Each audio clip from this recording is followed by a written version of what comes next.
Assalamualaikum warahmatullahi wabarakatuh. Alhamdulillah wa syukurillah wala khala wala quwata illa billah amma ba'd. Prof. Haidar yang sangat saya hormati, terima kasih sudah memberikan waktu tempat kepada saya dan Pak Mahfud untuk bisa hadir di keluarga besar Muhammadiyah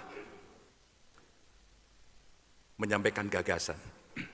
Tentu yang akan saya sampaikan dalam waktu yang tidak lama ini tidak terlalu lengkap.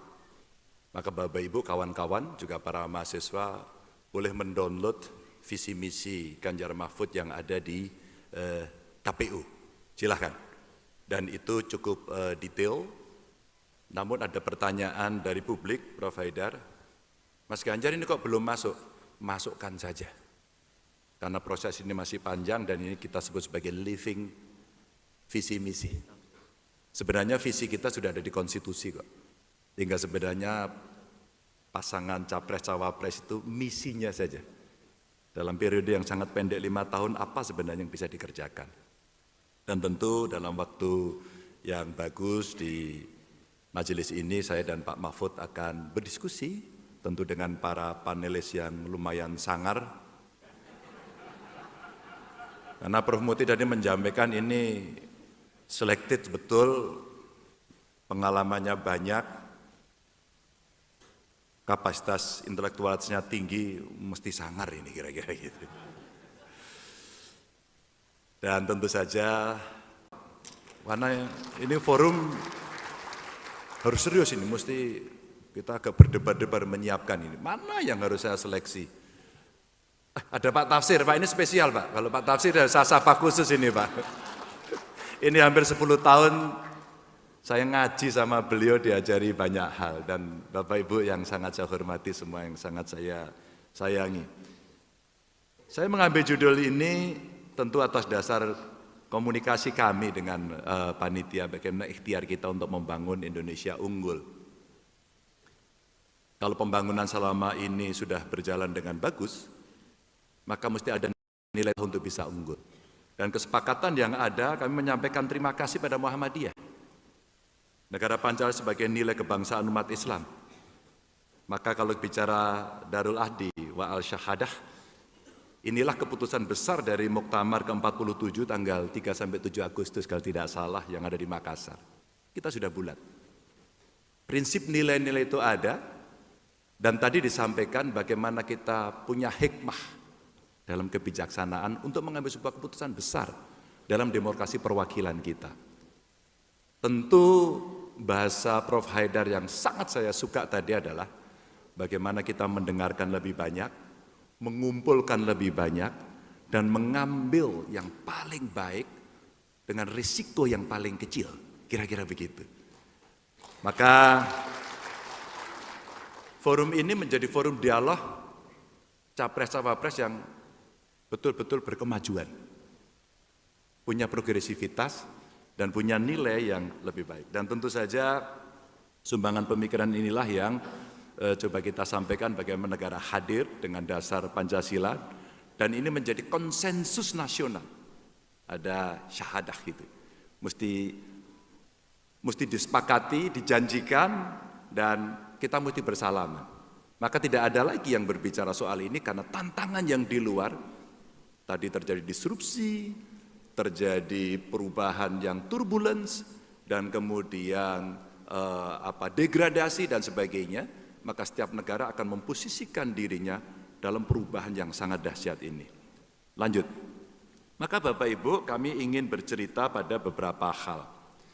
Yang pertama sebagai sebuah fondasi, toleransi saya mulai, karena inilah yang menjadi modal dasar. Kenapa? Kita punya Bhinneka Tunggal Ika. Negara kita besar sekali. Saya pulang dari Papua kemarin menengok beberapa tempat di Papua. Saya tanya, kakak, Pace Mace, kenal tidak sama orang itu? Oh, saya kenal. Bahasanya sama? Oh tidak, kita beda suku, beda bahasa. Terus saya cerita, saya pernah diajarkan sama orang Papua. Katanya orang Papua itu Musa, muka sama. Oh itu orang Jawa yang lihat. Itu seperti kami orang melihat orang Jawa mana yang Sunda, mana yang Jawa Tengah, mana yang Jawa Timur. Kami melihat juga sama. Artinya apa? Betapa perbedaan yang kaya dari suku, agama, ras, golongan inilah yang kemudian melahirkan Bhinneka Tunggal Ika. Sepakatnya selesai. Negara kesepakatan selesai. Yang kita hadapilah ke depan. Kalau ini diungkit-ungkit lagi, maka kita akan keluar dari kesepakatan dan kita disibukkan lagi pada konsensus yang sudah dibuat oleh para pahlawan, oleh para ulama, oleh para tokoh masa lalu. Kita generasi berikutnya yang akan melakukan. Nah, saya ingin mengambil tiba-tiba saya menukik pada apa yang menjadi spirit Muhammadiyah yang dirasakan betul-betul di masyarakat. Saya akan mengambil dua hal yang selalu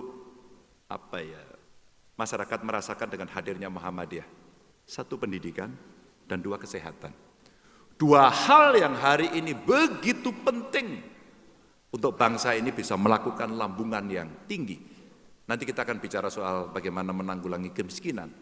Tapi rata-rata kalau dia miskin dalam desil 1 banget, dan dia tidak bisa apa-apa, mohon maaf, dia miskin, dia penyandang disabilitas, dia sudah lolo itu apa ya Mas? Lolo itu hidup sendiri begitu. Maka Undang-Undang Dasar punya kewajiban untuk memelihara. Dan dia tidak bisa apa-apa. Maka silahkan dikasih BLT. Terus. Tapi ketika dalam keluarga itu masih ada satu potensi dari anggota keluarganya untuk bisa berkembang, maka pendidikanlah yang akan bisa mendobrak kemiskinan itu. Itu pendidikan. Maka di ulang tahun Mata Najwa kemarin saya ditanya orang, kenapa Pak Ganjar kasih topi merah putih gambar logo pendidikan kita? Saya bilang siapapun yang menang harus ingat pendidikan. Muhammadiyah sudah mengawali tradisi itu, dan kalau saya salah, Pak Muti tolong dikoreksi. Angka yang ini saya kumpulkan, sekolah di Dasmen Muhammadiyah itu 3.334. Mudah-mudahan betul. Kalau ada yang baru tolong disampaikan. Perguruan tingginya ada 174. Tadi saya dengan Pak Haidar bisi-bisi 3 perguruan tinggi Muhammadiyah besar itu ada di Jogja, ada di Solo, ada di Malang. Dan punya hall yang gede-gede. Dan yang di Solo hallnya ngutang ya Pak ya? Iya, ini kata Pak Tafsir. Karena selalu ada amal usaha katanya. Makanya Pak Tafsir menjadi salah satu komisaris Bank Jateng.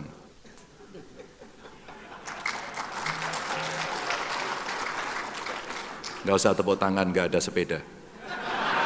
Ini hanya pemberitahuan. Ini hanya pemberitahuan. Karena ormas lain waktu itu tanya kepada saya, Prof, Bu, tanya kepada saya, Pak Ganjar kenapa Muhammadiyah jadi komisaris? Oh gampang saja. Anda mau jadi komisaris? Boleh. Besok pagi saya angkat. Cuman Muhammadiyah itu asetnya kurang lebih 2 triliun. Betul ya Pak ya? Yang berputar di sana. Kalau Anda mau, silakan. Besok pagi ada komisaris juga gitu. Langsung mundur teratur. Jadi ini cerita amal usaha dengan modernitas pengelolaan. Saya sampaikan. Jadi bukan hanya maaf dengan segala hormat saya, Pak saya minta, tidak. Saya ngutang, ada achievement di situ, ada kinerja di situ yang kemudian dilaksanakan. Ini saya belajar nih, ngaji saya sama beliau. Memang Pak Tafsir itu jago nafsir betul. Dan ada rumah sakit Muhammadiyah kira-kira 119. Maka dalam konteks apa hubungannya merawat toleransi? Karena dengan pendidikan yang baik, karakter yang dibangun, budi pekerti yang unggul sejak dari kecil, maka ini akan terbawa panjang. Dan itu adalah pendidikan. Maka pendidikannya dan kebudayaan itu sudah betul. Maka kalau kita lihat Bapak Ibu, ini saya kasih contoh satu saja, SMK Muhammadiyah di Serui Kabupaten Kepulauan Yapen. Perguruan tingginya juga banyak. Ternyata mayoritas siswanya beragama Kristen. Dan mereka tetap mendapatkan pelajaran itu, dan kemudian mereka tetap belajar di Muhammadiyah. Sungguh-sungguh, spirit berkemajuan dan mencerahkan betul-betul terlihat. Tapi bagaimana kita merawatnya? Ini pengalaman. Merawatnya adalah silaturahmi antar kelompok agama. Terbiasa. Bahasa anak muda kita apa ya? Sering-seringlah ngopi. sering-seringlah piknik. Pikniknya yang jauh katanya. Biar pengalamannya banyak. Kamu, aku karena apa? Piknikmu kurang jauh, katanya begitu. Kalau pikniknya jauh ke banyak negara, ke banyak dunia, bahkan mungkin ke bulan, ke antariksa, dia akan banyak lebih tahu. Nah, kalau banyak silaturahmi, insya Allah akan bisa mengetahui lebih banyak perasaan orang. Lalu meningkatkan toleransi inilah dengan silaturahmi orang akan saling mengenal, dan tentu ini permintaan banyak.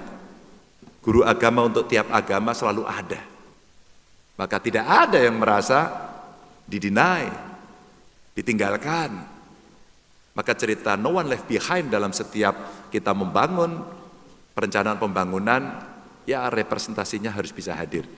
Meskipun tidak kafah bulat, tapi representasi itu selalu bisa hadir. Berikutnya, maka kalau kita melihat, Bapak Ibu, saya akan lompat dari basis yang kuat itu, maka bagaimana kita membangun ekonomi.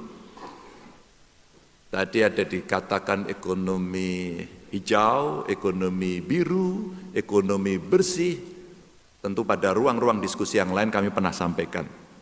Tapi kalau Muhammadiyah sebagai ormas Islam, saya ingin menampilkan contoh ini. Ini satu potensi Bapak Ibu. Jadi konsumsi produk makanan halal di dunia kita lumayan. Ranking 1. Kita ranking 1. Konsumsi. Mari kita lihat yang di bawah. Tetapi kita tertinggal dalam hal ekspor.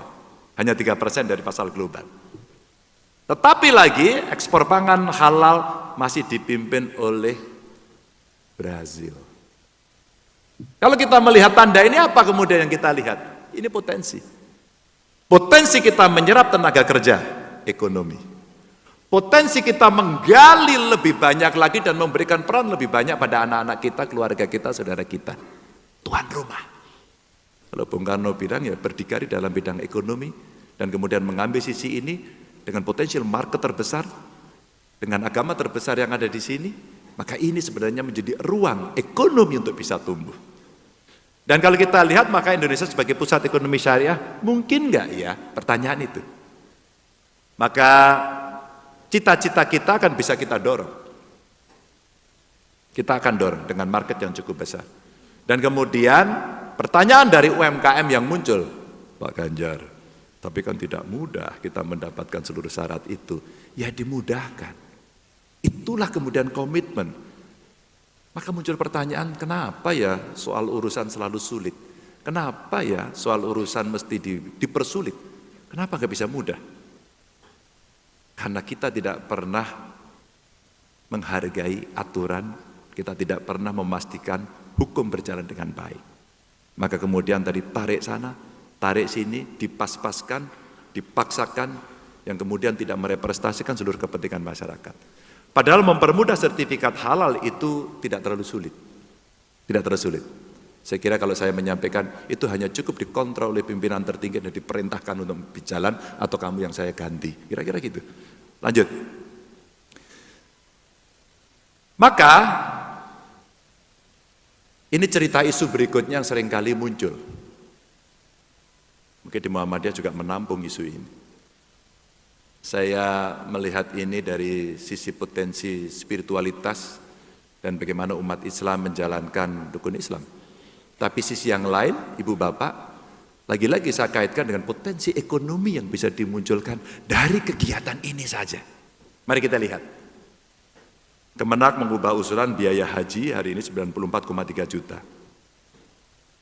Kemudian bagaimana kita meningkatkan kualitas dan kuota haji dengan harga yang paling terjangkau.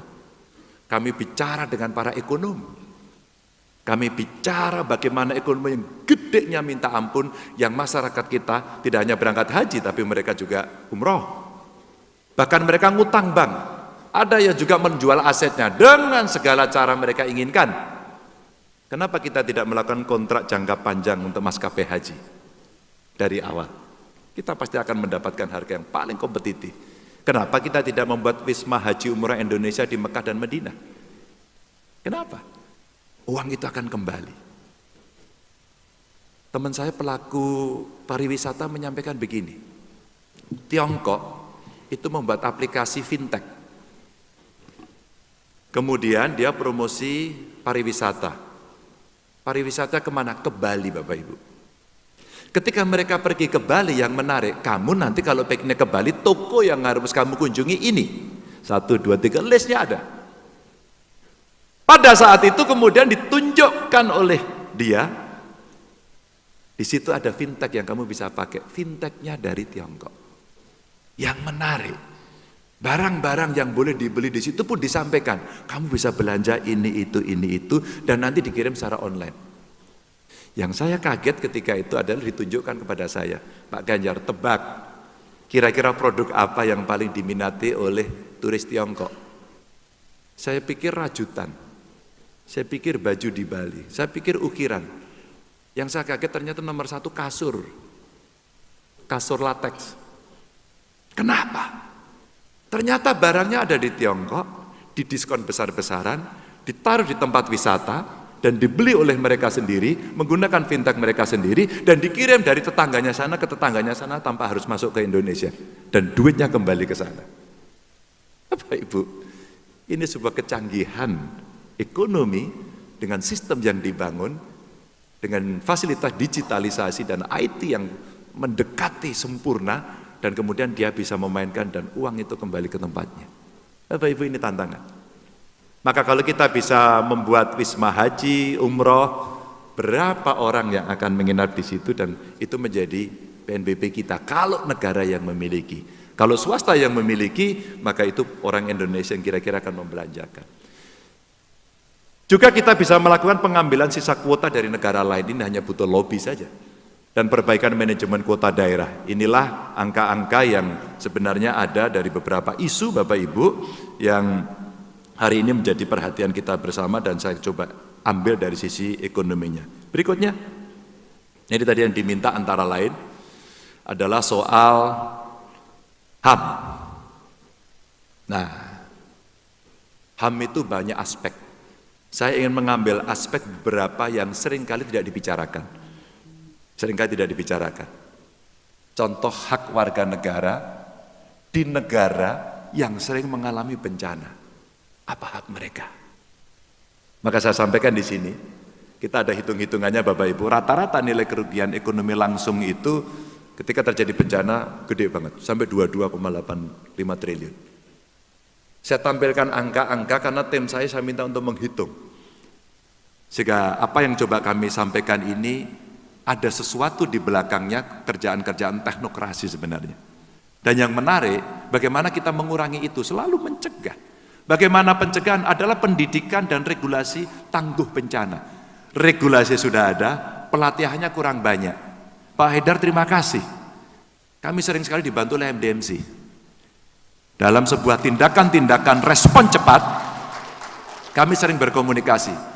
Bahkan beberapa kali kawan-kawan membuat buku, saya diminta untuk mengantarkan di buku itu, dan yang menarik ada teknologi yang bisa merespon bencana. Padahal hal-hal yang mungkin tidak dibicarakan orang, tapi mereka bisa melakukan deteksi, early warning system. Ini ada karyanya Pak, dan waktu itu pernah ditampilkan dalam sebuah acara Muhammadiyah, saya hadir, termasuk ibu-ibu Asyah waktu itu membantu, membuat dapur umum dan sebagainya, dan ini pendidikan dan regulasi. Karena rakyat kita hidup di, kalau saya sebut sebagai supermarket bencana Indonesia ini, kalau BNPB menyebut sebagai laboratorium bencana. Nah, ini cerita yang penting. Lalu ada instalasi alat deteksi bencana, ini yang saya contohkan tadi beberapa produk yang juga dari Muhammadiyah menghasilkan itu. Kadang-kadang teknologinya sangat sederhana seperti landslide, tanah longsor begitu. Itu hanya menggunakan alat yang cukup sederhana, tapi akan ada sinyal yang berbunyi. Dan itu pergeseran-pergeseran tanah di titik-titik tertentu mereka deteksi. Ini contoh saja. Yang kedua, ini indeks hukum dan HAM, skornya 6,2 dari 10, dan kita perlu memperkuat lembaga HAM sekaligus penggunaan beberapa kegiatan ya sebagai pintu untuk meningkatkan kualitas pemahaman kita terhadap HAM. Yang ini Pak Mahfud nanti bercerita jauh lebih banyak lagi. Mengalami, melihat, merasakan, bertindak, kadang-kadang juga orang menganggap seperti extraordinary gitu. Tapi itulah sebuah komitmen yang mesti dilakukan. Dan ini juga yang terkait dengan disabilitas. Inklusivitas kita yang seringkali kita lupakan. Makanya saya pernah dikritik, Pak Rektor, mohon maaf, pernah dikritik Pak saya, Pak, di rumah saya. Karena pada saat penyandang disabilitas mau hadir ke rumah saya itu, dia pakai kursi roda dan tidak bisa naik. Lalu kita bopong rame-rame. Dia bilang gini, "Gak apa-apa Pak, terima kasih. Tapi sebenarnya saya pengen mandiri. Bagaimana Anda agar bisa kamu mandiri? Pak, tolong dikasih jalan buat kami." Wah, saya seperti ditampar Bapak Ibu. Lalu saya perintahkan, besok dibuat. Dan besok langsung dibuat, Prof. Tapi kemiringannya terlalu tajam. Ternyata ada ilmunya, itu 7 derajat sampai 10 derajat. Maka saya kira di panggung ini juga penting dibuat itu. Maksud saya, tenang saja. Jadi nanti ada yang begitu. Tapi kalau langsung ke sini terlalu terjal. Ternyata ada ilmunya. Itu bergeser dari sana, miringnya ke sini, ya jadi panjang begini. Kalau masih tinggi miring lagi ke sana, terus kemudian naik ke atas. Ini ilmu yang saya dapatkan ketika saya berbicara dengan penyandang disabilitas. Satu aja. Tapi saya acungi jempol, acara hari ini ada orang yang menerjemahkan untuk kelompok tuli. Tadi saya lihat. Oh ini. Terima kasih. Di mana ya orangnya? Saya mau kasih salam. Ya dimanapun kamu berada. I love you lah pokoknya. Ini keren. Saya diajari orang, Pak Ganjar, IG-nya tuh bagus Pak, tapi saya kelompok tuli, saya tidak bisa tahu. Tolong Pak buatkan teks. Akhirnya teks. Inilah cara belajar kita untuk bisa memahami, karena itu hak yang mesti ada. Inilah penyandang disabilitas di bawah usia 60 tahun, Bapak Ibu cukup banyak. Ini perlu jaminan sosial, perlu sistem layanan kesehatan terpadu, juga termasuk ODGJ. Orang seringkali ODGJ dibuang dari satu kota ke kota. Saya dulu tukang pungut. Saya ambil, saya datangi, terus ada yang dipasung, kita copot pasungnya, kita paksa pemerintah, sekali lagi kita paksa pemerintah untuk melayani itu, suka tidak suka, mau tidak mau. Pak Haidar, Bapak Ibu, di Banyumas itu saya terharu, di kerangkeng dia, diikat kakinya, maaf telanjang, kami datangi, kami bercanda, dan kemudian diambil, dibawa ke rumah sakit di Klaten saat itu. Masya Allah, sembuh dia sembuh. Dan sekarang dia bekerja seperti layaknya kita. Wah, luar biasa. Jadi artinya ini tidak bisa disepelekan. Dan hari ini anak-anak muda punya problem mental health. Kesehatan mental yang cukup serius mesti kita lakukan. Ini salah satu HAM yang kami bidik. Yang lain-lain nanti kita bicarakan. Berikutnya, saya akan mempercepat saja. Ada juga sisi ekonomi lain dari keumatan yang punya potensi besar, tapi kita seringkali lupa menggarap. Sebenarnya satu adalah zakat, 2 wakaf. Saya mau bicara yang zakat dulu. Kami pernah punya pengalaman ini dan dibantu oleh MUI, dibantu oleh teman-teman, ya. Pak Tafsir dulu salah satu narasumber saya untuk bisa membantu juga. Ternyata kalau kita kelola ini gede banget. Jadi optimalisasi penghimpunan zakat ini yang bisa kita dorong sebagai sebuah kekuatan yang bisa kita salurkan untuk mengembangkan ekonomi. Kalau kita menghimpun ZIS, Basnas, ini pengalaman saya nggak berani melihat yang lain, sehingga evidence base-nya yang mau saya tunjukkan, kita menghimpun zakat itu 2014 itu sekitar 3,65 miliar. Terus kemudian penghimpunan infak dan sedekahnya dari 2014 ke 2023 itu bisa naik ya 2,1, terus kemudian total penghimpunannya bisa cukup tinggi. Ini saat itu setiap bulan itu kalau kita kumpulkan paling 200 juta. Naik dikit 250 juta gitu. Sekarang bisa 6 miliar. Dan ini sebenarnya yang bisa kita dorong untuk kita geser santunan yatim piatu, membangun sekolah dan sebagainya. Ketika pemerintah kemudian kan belum ada anggarannya. Kami tidak bisa, kamu tunggu ya nanti ini antri bebek dan tidak akan pernah terjadi. Maka kekuatan ini bisa kita pakai. Sembako bagi kelompok miskin yang tadi kita bicara soal desil 1, santunan guru TPQ, Madin, imam, penyuluh agama, dan ini bisa kita lakukan. Ya Bapak Ibu, ini contoh. Dan ini dengan segala cara kita sampaikan, maka kuncinya begitu masyarakat punya kesadaran membayar ZIS-nya, ternyata hanya butuh satu keputusan saja. Payroll system.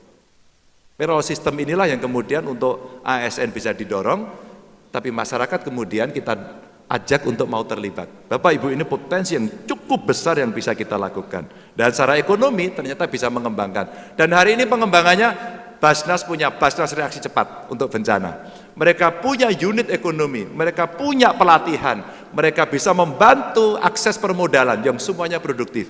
Dan kita pernah menciptakan ketika ibu-ibu, ya ini ibu-ibu yang paling jago, pada saat terjadi pandemi, Bu, suaminya kena PHK. Ibu-ibunya menjadi tulang punggung, tapi dia tidak punya modal dan keterampilan. Tapi ada bakat talentanya, apa? Masak. Maka pada saat itu kita buat namanya Z Chicken, maksudnya zakat chicken. Mereka diajari jualan, dikasih gerobak, dikasih pelatihan, kemudian mereka jualan. Off-takernya siapa? Pemerintah lebih dulu. Jadi kalau kita punya acara, kita beli dari mereka. Maka menggelindinglah di awal sebagai sebuah proses bagaimana mereka startup bisnisnya bisa berjalan. Lanjut.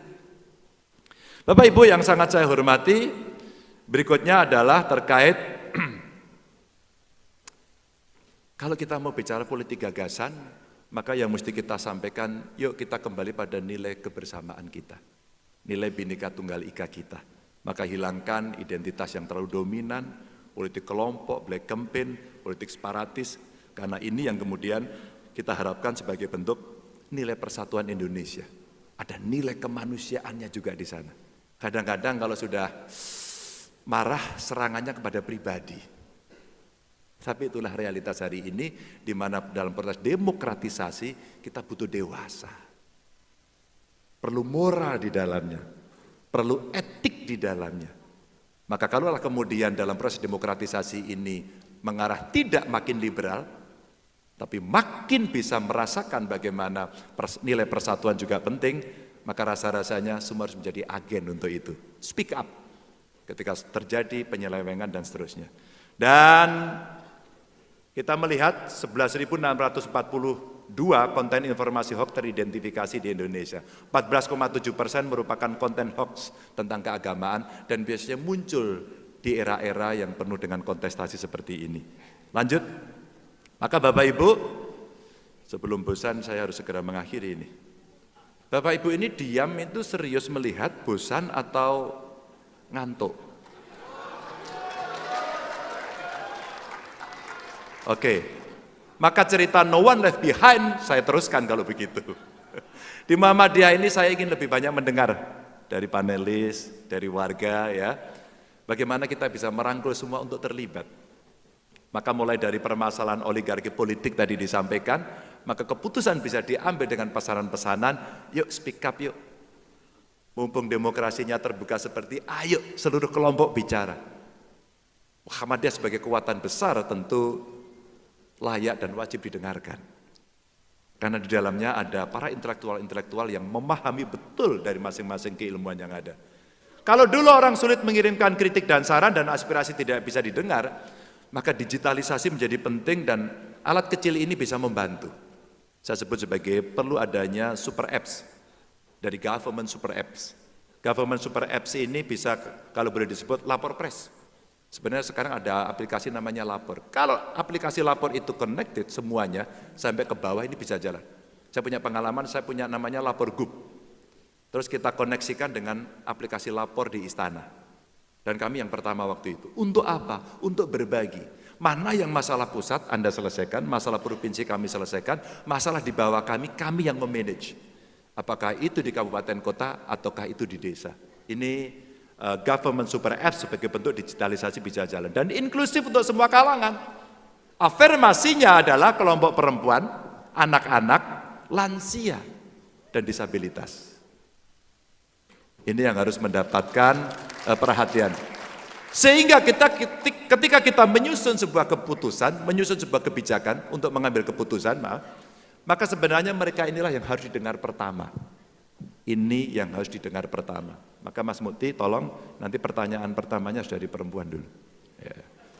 Dan ini contohnya dari Aisyah, kegiatan yang disusun dan seterusnya. Lanjut, Bapak Ibu yang sangat saya hormati, ini beberapa yang bisa kami sampaikan, maka kehadiran negara di setiap kehidupan, mulai anak-anak ya, pendidikan yang penting untuk membentuk karakter, lalu pendidikan karakter sejak dini, berikutnya lagi kita melihat bagaimana kita mengangkat derajat orang miskin melalui pendidikan, satu keluarga miskin, satu sarjana. Insya Allah ini yang akan mendorong mereka lepas dari itu. Berikutnya lagi, maka kemudian kita perlu kurikulum yang siap kerja.